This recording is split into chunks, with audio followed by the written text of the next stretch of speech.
On the evening of the 30th, people were settling down to sleep on the ship. Spirits were high.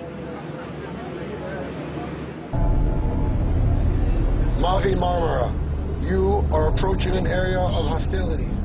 At 9 o'clock, the Israeli Navy gave the first of 5 warnings to the flotilla to turn back. They offered to take the aid to an Israeli port and deliver it to Gaza.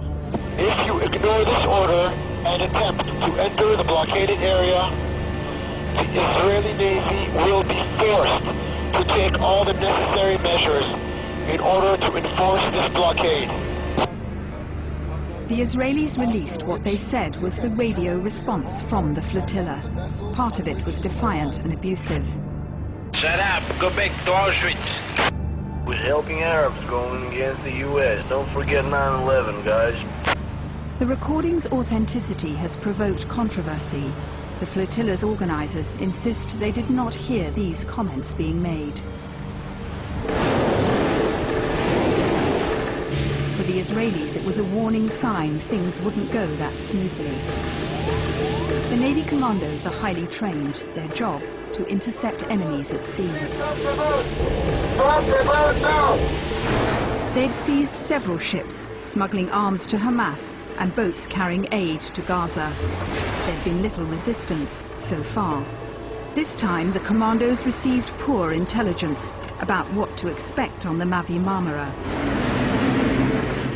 I spoke to a key member of the unit, the first time he's talked. We'll call him Lieutenant A.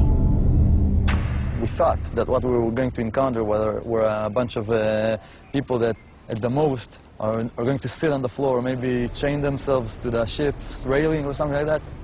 Certain mistakes were made by the Israeli forces, both by the intelligence and by the commandos of the Navy. There was underestimation of the potential resistance on this ship. On the Mavi Marmara that night, at least one man openly boasted he'd be prepared to die as a shaheed, a martyr, fighting the Israelis. If the Israelis dare and try to fight us, we're going to give them a real good fight. But if I die as a shaheed, I just want to tell my children, my wife, that I love them a lot. Their father died for a really good cause. Late that night, it was clear to the crew of the ship that a corps of IHH organizers had taken control of the Mavi Marmara. Crew members later described the scene to the Israelis.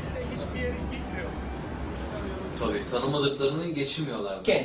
Ama bizi gördüğü için sürekli gözle.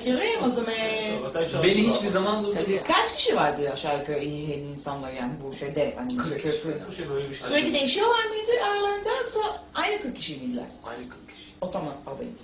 Yani yaklaşık. These 40 people who were prepared to this kind of violence, and the rest of the people, that many of them, hundreds of them, were quite innocent people who did not have a clue that this was what was planned.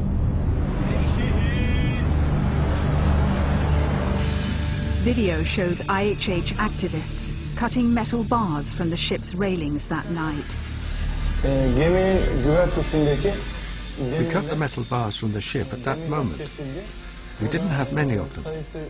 If the Israelis came to the boat, we'd use them. That was our intention. The security cameras on the ship show the IHH men on the top deck with bars and wooden staves. They'd stocked up with gas masks. Bülent Yildirim, the IHH leader, was at the center of the action. A former US Marine turned activist was assigned to the second deck. His name, Ken O'Keefe. I was given the opportunity to either be a part of filming or witnessing or actively defending the ship, and I made the decision to defend it. Although that could lead to confrontation. Yeah, and I believe that if the real problem here is the occupation, the blockade. That is the problem. It must end. Now, if it requires confrontation in which we use non-lethal force to defend ourselves and our mission, then so be it. Ken, who lives in London, had been involved in previous attempts to break the blockade. The Israelis say he was going to Gaza this time to train Hamas commandos. It's an out-and-out lie. It's absolutely ridiculous. My life is an open book, and I don't have any interest in being involved in violence unless it's purely for the purpose of self-defense.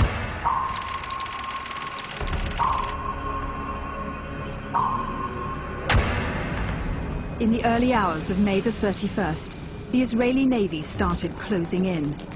The flotilla was still in international waters, 90 miles from Gaza. And there are 3 coming this way, and there's 1 farther away, okay? Lubna Masua was in the press room. We saw many Israeli vessels full of dozens of soldiers, very close to the ship. Helicopter up, and gas bombs and sound bombs start to be thrown from everywhere. Israeli military video and audio shows that as their boats surrounded the ship, the Israelis were driven back.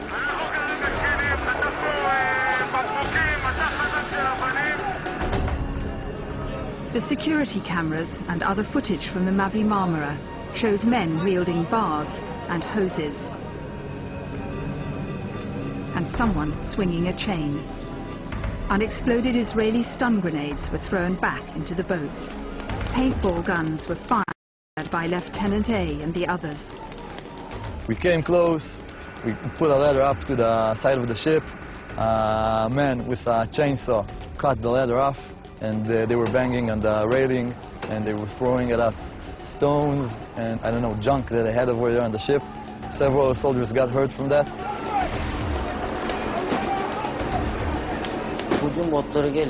When the Israeli boat got closer, they threw their hooks onto the bottom deck of the ship. Our friends down there cut them off. From above, we threw chairs and anything we could find down on them. And after a while, they moved away. It wasn't going according to the Israeli plan, but Navy commanders didn't rethink the operation at this stage. The resistance was huge, much above the expectations. Someone had to say, well, the right conditions do not exist. Let's do something else. Let's take plan B. So they brought the helicopters in, although they should really have stopped and thought at that point. Exactly. The first helicopter hovered over the top deck of the ship. The commandos inside were armed with non-lethal weapons, paintball and stun guns. But each man also had a pistol. They couldn't abseil down. The people below had tied the rope to the ship's antenna.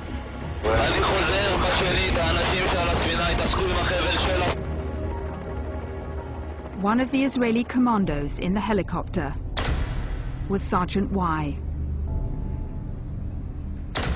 Now I know they tied the rope, so no one could go down. And how dangerous is that for a commando coming down? Very, very dangerous, because you have to go down and put both legs on the ground.